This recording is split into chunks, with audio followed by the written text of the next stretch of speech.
O brasileiro vive cada vez mais. Essa é uma ótima notícia. Mas nascem cada vez menos brasileiros, o que gera um desequilíbrio preocupante. Olha, o país envelhece e a força de trabalho que sustenta as aposentadorias e pensões não cresce no mesmo ritmo. Ou seja, o rombo da Previdência só aumenta e cria um enorme desafio para o futuro do país. Como desatar esse nó? Um sistema baseado na solidariedade. A geração que está na ativa sustenta quem já fez isso antes pelos outros. Se a base é pequena, o colapso é inevitável. Brasil, quem paga é você. O que eu posso dizer é que, de fato, nós estamos em uma situação muito difícil. A sociedade brasileira mudou muito em 50 anos. A média de filhos por mulher caiu de 6 para 1,7. E a expectativa de vida saltou dos 55 para mais de 75 anos. A pirâmide demográfica mostrava, éramos um país de jovens, uma imensa base. E lá em cima, a ponta fininha mostrava que poucos brasileiros passavam dos 60 anos. Mas com o avanço das décadas, essa forma vai mudando. Cada vez nascem menos brasileiros e o número de idosos aumenta. Hoje, temos 22 milhões de pessoas com mais de 60 anos. Em 2030, esse número terá dobrado. E em 2060, os idosos serão 1 em cada 3 brasileiros. E como na pirâmide humana, a Previdência também só fica em pé se a base for muito maior do que o topo. Mas se essa base encolhe, quem está em cima se segura em outro apoio. No caso, o Tesouro Nacional. E isso já está acontecendo agora quando a proporção de velhos e jovens ainda é boa. O déficit da Previdência, segundo o governo, foi de 85 bilhões de reais no ano passado. E este ano deve ser de 130 bilhões. E quem é que vai pagar a conta? A sociedade inteira paga, inclusive quem está recebendo. Você pode, de fato, se aposentar mais cedo, receber um pouco mais, só que a sua família vai sofrer com isso, o seu filho não vai ter uma escola adequada, a sua esposa pode ser assaltada por limitações relacionadas a gastos de segurança. Isto é um crime contra os nossos filhos. Isto é um crime contra o futuro. Isto é condenar o país a um desastre. O Brasil é um dos apenas 4 países do mundo que não estabelecem idade mínima para aposentadoria. Um marciano que chega de fora da Terra aqui, vê a situação, ele chega à conclusão, trata-se de um país rico, porque permite que as pessoas se aposentem aos 46, 47, 48 anos. Na hora da aposentadoria, nós não somos todos iguais perante a lei, como manda a Constituição. Isso depende de onde você vive, qual é o seu trabalho, se o seu patrão é o governo, se você é civil ou militar, homem ou mulher. Para entender as propostas de reforma, é preciso ver todas as formas de aposentadoria. Em média, o brasileiro se aposenta por tempo de contribuição com 54 anos. É a idade de Luiz Maciel, que acumula o trabalho de bancário com o de professor universitário à noite. E planeja se aposentar já no ano que vem. Se aproveitar um pouco da minha vida, cuidar dos meus filhos, cuidar das minhas terrinhas, né? Pode se aposentar o homem que tem 35 anos de contribuição, a mulher com 30.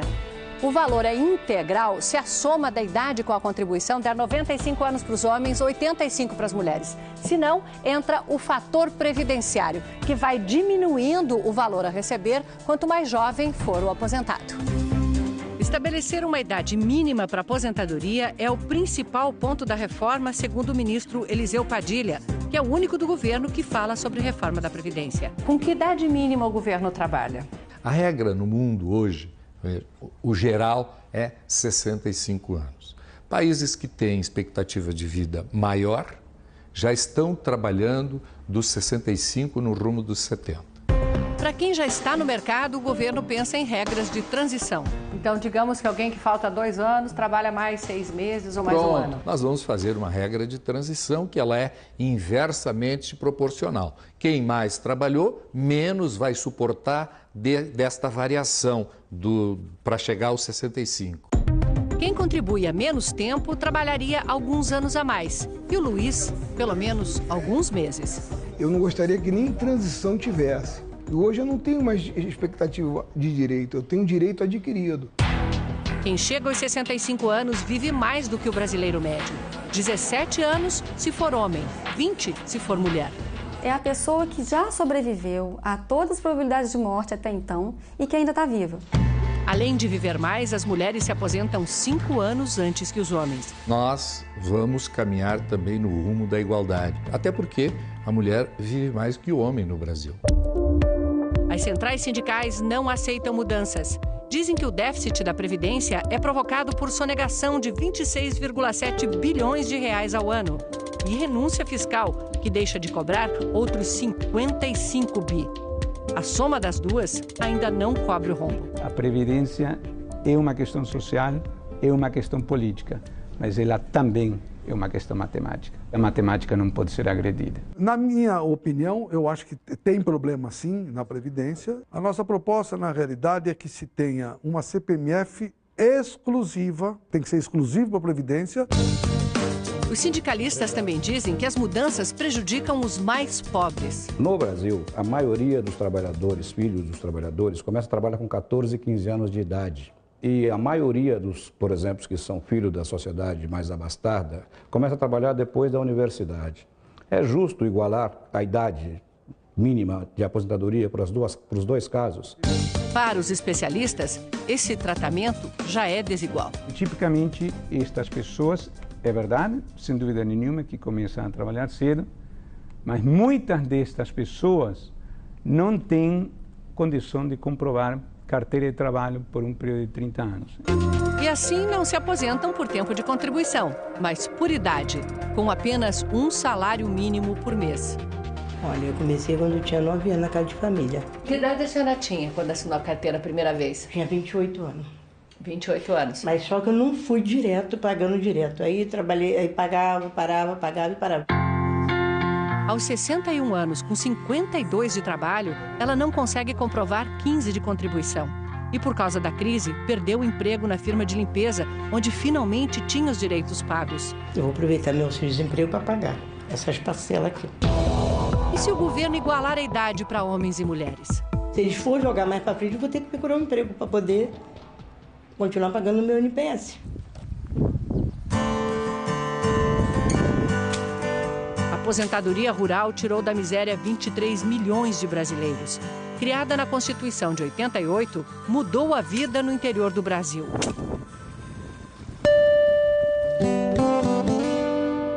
Paulistana, Piauí. Olhando só para os números, esta é uma cidade de velhos. Tem 11 aposentados para cada 20 habitantes. E a grande desproporção está no campo. Tem mais aposentados rurais do que o total da população rural do município. Eles são a alegria do comércio. Fica aquele movimento na cidade justamente nos dias que eles vão tirar o benefício. Ele com 76 anos, ela com 74, alimentam mais 6 bocas, filhos e netos. Se não fosse a aposentadoria de vocês... Estava passando fome. Emprego já e tá eles difícil. Também. Porque emprego aqui não é fácil. Sobra pouco para a saúde já debilitada. Ele é hipertenso, de diabetes, pressão alta, colesterol, estava com problema de próstata, ele fez exame agora. Está fazendo exame, todo problemado. Se não tiver uma perspectiva de aposentadoria numa idade avançada, as pessoas vão se afastar do meio rural. E o Brasil precisa da produção de alimentos. Então é o agricultor familiar que produz 70% dos alimentos. E muitos usam a aposentadoria para financiar a produção. Quando a gente não tem da lavra, tem que tirar da aposentadoria e comprar cimento para plantar de novo no outro ano. Comprar o milho, comprar o feijão.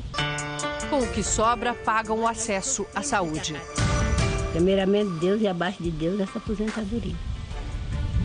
Para comprar meus remédios, vou no SUS, não consegue não. Tudo particular. É tudo particular.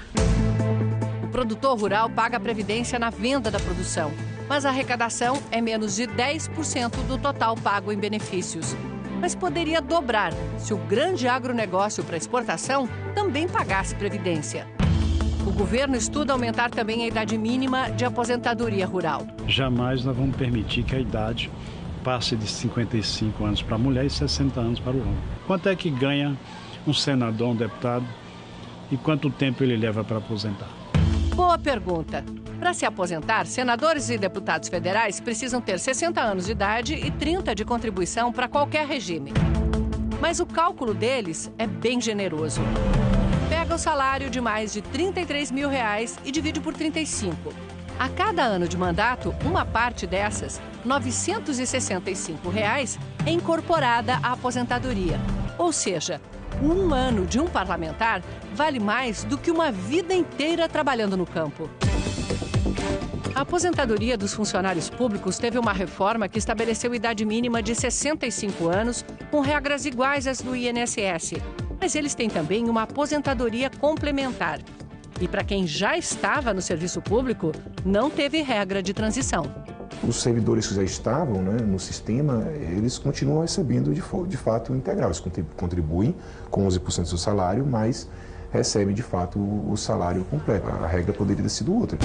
O rombo das aposentadorias públicas é de 72,5 bilhões de reais, para pagar menos de 1 milhão de beneficiados. As Forças Armadas têm um déficit de mais 11 bilhões por ano, dos quais quase 4 bi vão para pensões de filhas de militares, como as irmãs Jussara e Ada. O pai lutou na Segunda Guerra, foi para a reserva em 64 e recebeu a aposentadoria até morrer. Agora as filhas dividem o salário de um tenente-coronel do Exército. Tudo dentro da lei. Mas você acha certo? Independente de ser legal? Olha, certo... Não sei, meu pai pagou por isso. Então, pensando dessa forma, acho certo. Agora, diante do cenário todo que está aí, eu não sei se é tão certo. Né? O tenente-coronel serviu por 22 anos e o Estado brasileiro já pagou 52 anos de aposentadoria e pensão integral. Essa pensão para as filhas foi extinta na última reforma do sistema de aposentadoria dos militares, mas só para quem ainda não tinha entrado no sistema. Isso significa que se um militar que já estava na ativa, daqui a 10 anos, por exemplo, tiver uma filha, essa menina já vai nascer com o direito de receber a pensão após a morte do pai pelo resto da vida dela. O sistema da Previdência dos militares também será objeto de avaliação. Só não será junto com o sistema geral, nem com o do servidor público comum. Dá uma impressão de que é a parcela mais pobre, que é o regime geral, que vai pagar a conta dessa vez e futuramente vai se rediscutir dos servidores públicos. Uma reforma que contempla todos os setores, todos os problemas que o próprio governo reconhece, ela seria mais justa. O sistema justo torna todos iguais perante a lei.